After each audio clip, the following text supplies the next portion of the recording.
Hi guys, pupunta kami ng Bataan para mamili ng aming food supply.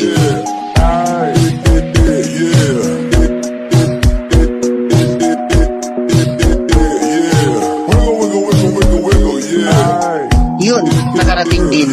At dahil gutom na ang lahat, kakain muna kami.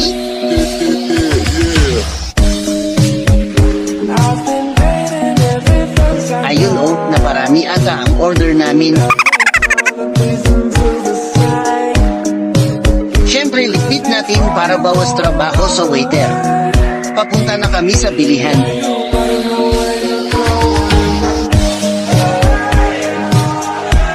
Ayun oh, medyo kunti lang kinuha ko, baka masobrahan.